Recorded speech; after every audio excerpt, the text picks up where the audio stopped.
നമസ്കാരം പ്രിയ കൂട്ടുകാരെ, the kids AG സോണിൻ്റെ പുതിയ ക്ലാസ്സിലേക്ക് എല്ലാ കൂട്ടുകാർക്കും സ്വാഗതം. ഫസ്റ്റ് ടൈം പരീക്ഷ എത്താറായി. അപ്പോൾ 6ാം ക്ലാസ്സിലെ ഇംഗ്ലീഷ് ക്വസ്റ്റ്യനിൽ സാധാരണയായി ചോദിച്ചു വരുന്ന എഡിറ്റിംഗ് എന്ന് പറയുന്ന ഒരു പോർഷനുണ്ട്. 5 മാർക്കിൻ്റെ ചോദ്യമാണത്. അതുമായിട്ട് ബന്ധപ്പെട്ട ചില ചോദ്യങ്ങളും അത് എങ്ങനെ എഡിറ്റ് ചെയ്യാം, ഗ്രമാറ്റിക്കൽ കറക്ഷൻ ആയിരുന്നാലും മറ്റും എങ്ങനെ കറക്റ്റ് ചെയ്ത് എഴുതാം എന്നുമായിട്ട് ബന്ധപ്പെട്ട ഒരു ക്ലാസ്സാണ് ഇന്ന് നൽകുന്നത്. പഴയ ചോദ്യപേപ്പറുകളിൽ ചോദിച്ചിട്ടുള്ള ചോദ്യവും അതെങ്ങനെ സോൾവ് ചെയ്യാം എന്നുമാണ് ഈ വീഡിയോയിൽ കൊടുക്കുന്നത്. അപ്പോൾ കൂട്ടുകാർ അത് ശ്രദ്ധാപൂർവം കണ്ടു കഴിഞ്ഞാൽ അത് മനസ്സിലാവുക തന്നെ ചെയ്യും. ഇവിടെ തന്നിരിക്കുന്ന ചോദ്യം നോക്കൂ. ഒരു പാസേജ് തന്നിരിക്കുകയാണ്. Here is a passage with some errors, edit it എന്നാണ് പറഞ്ഞിരിക്കുന്നത്. ആ പാസേജ് നമുക്ക് ആദ്യം ഒന്ന് വായിച്ചു നോക്കാം. You are from different families, societies and communities. Sometimes have you faced many struggles and obstacles? Who have helped you on such situations? In Cinderella's life, a fairy helped she to change her fortune. But in real life, can we expect fairies to help us? അപ്പോൾ ഈ ഭാഗം വായിച്ചപ്പോൾ തന്നെ ചില തെറ്റുകൾ നിങ്ങൾക്ക് മനസ്സിലായി കാണാം. കൂട്ടുകാർക്ക് വേണ്ടി അത് അണ്ടർലൈൻ ചെയ്ത് തന്നിട്ടുണ്ട്. ഏതൊക്കെയാണ് നമുക്ക് നോക്കാം. You are from different families, societies and communities. ആ ഭാഗത്ത് തെറ്റൊന്നുമില്ല. അടുത്ത സെൻറ്റൻസ് നോക്കൂ. Sometimes have you faced many struggles and obstacles. അവിടെ സെൻറ്റൻസിൽ തന്നിരിക്കുന്ന ഹാവ് യു ഫേസ്ഡ് അല്ലേ, ഹാവ് യു ഫേസ്ഡ് എന്ന് പറയുമ്പോൾ നമ്മൾ സാധാരണയായിട്ട് ചോദ്യമായിട്ടാണ് ചോദിക്കുന്നത്. പക്ഷേ ഇവിടെ നമുക്ക് ചോദ്യമല്ല വേണ്ടത്, സ്റ്റേറ്റ്മെൻറ്റിൻ്റെ ഓർഡറാണ്. അവിടെ നമ്മൾ എങ്ങനെ എഴുതും?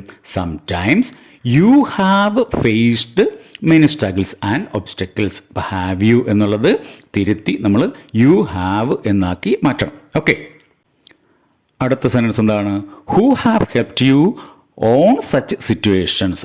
ഓൺ എന്ന് പറയുന്ന പ്രപ്പോസിഷൻ അവിടെ തെറ്റാണ്. അവിടെ കറക്റ്റ് പ്രപ്പോസിഷൻ വേണ്ടത് ഇൻ ആണ്. Who have helped you in such situations. In Cinderella's life a fairy helped she to change. A fairy helped she എന്നല്ല വേണ്ടത്, പിന്നെന്താണ്? എ ഫെയറി ഹെൽപ്ഡ് ഹെർ അല്ലേ. അവിടെ ഹെൽപ്ഡ് ഹൂം, ആരെയാണ് സഹായിച്ചത്? Helped Cinderella. അപ്പം സിൻഡ്രല്ല എന്ന് പറയുന്ന നൗണിന് പകരം നമ്മൾ ഉപയോഗിക്കുന്ന പ്രോനൗൺ എന്ന് പറയുന്നത് ഷീ ആണ്. പക്ഷേ ഇവിടെ അതിൻ്റെ ഒബ്ജക്റ്റീവ് ഫോമാണ് നമുക്ക് വേണ്ടത് അല്ലേ. Cinderella's life a fairy helped her എന്നാക്കി തിരുത്തണം. അപ്പോൾ നമ്മൾ ഇപ്പോൾ ഹെൽപ്ഡ്, എന്നെ സഹായിച്ചു എന്ന് എങ്ങനെയാണ് പറയുക? Helped me. അവരെ സഹായിച്ചു, ഹെൽപ്ഡ് ദം. നമ്മളെ സഹായിച്ചു, ഹെൽപ്ഡ് വി എന്നാണോ പറയുന്നത്? അല്ല, ഹെൽപ്ഡ് ആസ് എന്ന് പറയും അല്ലേ. അപ്പോൾ helped me, helped as, helped her. Helped she എന്നല്ല ഇവിടെ വേണ്ടത്, ഹെൽപ്ഡ് ഹെർ എന്നാണ്. ടു ചേഞ്ച് ഹെർ ഫോർച്യൂൺ എന്നാണ്. ഫോർച്യൂൺ എന്ന് പറയുന്നതിൻ്റെ സ്പെല്ലിംഗ് മിസ്റ്റേക്കാണ് അവിടെ. അത് നിങ്ങൾ കറക്റ്റാക്കി ഫോർച്യൂൺ എന്ന് തന്നെ എഴുതിക്കൊള്ളുക. But in real life can we expect fairies to help us അല്ലേ. അവിടുത്തെ എന്താ തെറ്റ്? സെൻറ്റൻസ് സ്റ്റാർട്ട് ചെയ്തിരിക്കുന്നത് എന്ത് ലെറ്ററിലാണ്? സ്മോൾ ലെറ്ററാണ്. അത് ക്യാപിറ്റലൈസ് ചെയ്ത് എഴുതുക, ക്യാപിറ്റൽ ലെറ്ററാക്കി എഴുതുക. അപ്പോൾ അതാണ് ഈ പാസേജ് നമുക്ക് എഡിറ്റ് ചെയ്ത് എഴുതുന്ന രീതി. ഓക്കെ, അപ്പോൾ നമുക്ക് അടുത്തൊരു ചോദ്യത്തിൽ ചോദിച്ച പാസേജിലേക്ക് പോവാം. പാസേജ് ഇതാണ്, നോക്കാം, വായിച്ച് നോക്കാം.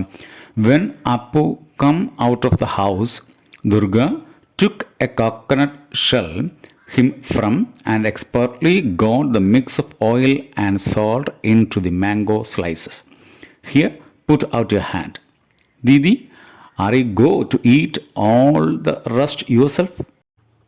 വായിച്ചപ്പോൾ തന്നെ അണ്ടർലൈൻ തന്നിട്ടുണ്ട്. നമുക്ക് ഏകദേശം തെറ്റുകളൊക്കെ മനസ്സിലായി കാണുമെന്ന് കരുതുന്നു. നോക്കാം. When Appu come out of the house അല്ലേ. അവിടെ എന്താ മിസ്റ്റേക്ക്? വെൻ അപ്പു. ക്വസ്റ്റ്യൻ പേപ്പറിൽ വെന്നും അപ്പവും ചേർന്നാണ് കിടക്കുന്നത്. അവിടെ തിരുത്തിയല്ല, അവിടെ നിങ്ങൾ സ്പേസ് കൊടുത്ത് എഴുതണം ആൻസർ എഴുതുമ്പോൾ. When Appu come out of the house. Come അല്ല, അവിടെ എന്താണ്? വെൻ അപ്പു കെയിം എന്നാണ് അല്ലേ. വേർബിൻ്റെ പാസ്റ്റ് ഫോമാണ് എഴുതേണ്ടത്. അപ്പോൾ when Appu came out of the house. Come എന്നുള്ളതിൻ്റെ V2 form, past form came. Came out of the house. Durga took a coconut shell. Durga, അവിടെ എന്താ മിസ്റ്റേക്ക്? അവിടെ ഒരു പേരാണ് തന്നിരിക്കുന്നത്, അതുകൊണ്ട് ഫസ്റ്റ് ലെറ്റർ ക്യാപിറ്റൽ വേണം. അപ്പോൾ ക്യാപിറ്റലൈസ് ചെയ്യണം. Durga took a coconut shell him from. Him from അല്ല, സ്റ്റേറ്റ്മെൻറ്റിൻ്റെ എന്താണോ വാക്കുകളുടെ ഓർഡർ തെറ്റാണ്. ഫ്രം ഹിം എന്നുള്ളതാക്കി നമ്മൾ എഴുതണം. Took a coconut shell from him and expertly got the mix of oil and salt into the mango slices. അവിടെ എന്താ mistake? സ്ലൈസസിൻ്റെ spelling തെറ്റാണ് അല്ലേ.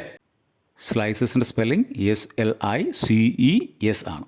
ഓക്കെ, തുടർന്ന് നോക്കിയേ. Here put out your hand. Didi, are you go to eat all the rest yourself? അവിടെ go എന്ന് പറയുന്നതല്ല വേണ്ടത്, പിന്നെന്താണ് ഗോയിങ് എന്ന് വേണം അല്ലേ. Didi are you going to eat all the rest yourself. Okay, are you going to eat, തിന്നുകയാണോ അല്ലെ. ഒരു കണ്ടിന്യൂസ് ആണ് വെർബിൻ്റെ ഫോം അവിടെ വേണ്ടത്. അതൊരു ക്വസ്റ്റ്യനും ആയിരിക്കണം. അതുകൊണ്ട് നമ്മൾ യു ആർ ഗോയിങ് എന്നുള്ളതല്ല, പിന്നെ are you going to eat. Okay, ശരി. ഇനി നമുക്ക് അടുത്തൊരു ക്വസ്റ്റ്യൻ പേപ്പറിൽ ചോദിച്ച പാസേജ് കൂടി നോക്കാം. ആ പാസേജ് ഇങ്ങനെയാണ്: Appu followed his sister out in watch the cow being milk. As soon as he stepped in to the outer courtyard, Durga landed him a smart blow on her back. "You wretch monkey!" She made faces at him and mimicked him. "All the start mangoes have my set teeth on edge." ഇതാണ് passage അല്ലേ. ഇതിൽ മിസ്റ്റേക്കുകൾ underline ചെയ്ത് തന്നിട്ടുണ്ട്. നമുക്ക് ഓരോന്നായിട്ട് നോക്കാം. Appu followed his sister out in watch the cow being milk. അവിടെ ആ ഫസ്റ്റ് സെൻറ്റൻസിൽ 2 മിസ്റ്റേക്ക് ഉണ്ട് അല്ലേ. ഒന്ന് in, Appu followed his sister out in watch എന്നല്ല, ഔട്ട് ടു വാച്ച്.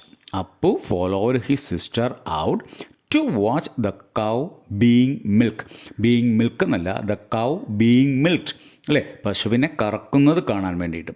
ബീയിങ് മിൽക്ക്ഡ് എന്ന് പറയുന്ന പാസീവ് ഫോമാണ് അവിടെ വേണ്ടത്. ദ കൗ വാസ് ബീയിങ് മിൽക്ക്ഡ്, പശുവിനെ ആരോ കറക്കുകയായിരുന്നു, അത് കാണാൻ വേണ്ടി അപ്പോൾ സിസ്റ്റർ അവിടെ ചെന്നു അല്ലേ. Watch the cow being milked. അടുത്തൊരു സെൻറ്റൻസ് എന്താണ്? As soon as he stepped in to the outer counter yard. ഇവിടെ തന്നിരിക്കുന്ന സെൻറ്റൻസിൽ തന്നിരിക്കുന്ന വാക്ക് തെറ്റാണ് അല്ലേ. കോർട്ട് യാർഡ് എന്നാണ് നമുക്ക് വേണ്ടത്. Court spelling COURTYARD, courtyard. അടുത്തത് Durga landed him a smart blow on her back. Durga അപ്പുവിനെ അടിച്ചു എന്നാണ് പറഞ്ഞിരിക്കുന്നത് അല്ലേ. അപ്പോൾ Durga landed him a smart blow on her back അല്ല, പിന്നെന്താണ്? On his back. എന്നിട്ട് പറഞ്ഞു അല്ലേ, you wretch monkey. She made faces at him and mimicked him. She made faces എന്ന് പറയുന്ന പ്രയോഗത്തിൻ്റെ അർത്ഥം എന്താണ്? ഗോഷ്ടി കാണിക്കുക, മുഖം ഇങ്ങനെ ചുളിച്ച് കാണിക്കുക എന്നാണ്. She made faces at him and mimicked him. All the start mangoes have my set teeth on edge. അവിടെ തെറ്റെന്താണ്? Although start mangoes have my set എന്നല്ല, വേർഡ് ഓർഡറിൽ തെറ്റുണ്ട് അല്ലേ. Have set my teeth on edge അല്ലേ. Although start mangoes have set my teeth on edge എന്ന് വേണം തിരുത്താൻ വേണ്ടിയിട്ട്. ഓക്കെ, അപ്പോൾ എഡിറ്റിങ്ങിന് ക്വസ്റ്റ്യൻസ് എങ്ങനെയാണ് ചോദിക്കുക എന്നതും അതിൻ്റെ ഏതൊക്കെ വിഭാഗത്തിലാണ് തെറ്റുകൾ വരാൻ സാധ്യത ഉള്ളത് എന്നും കൂട്ടുകാർക്ക് ഇപ്പോൾ മനസ്സിലായി കാണുമെന്ന് കരുതുന്നു. മറ്റൊരു മോഡൽ ക്വസ്റ്റ്യനുമായി നമുക്ക് വീണ്ടും ഉടനെ തന്നെ കാണാം. അതുവരെ എല്ലാ കൂട്ടുകാരും സുരക്ഷിതരായിരിക്കുക. നന്ദി, നമസ്കാരം.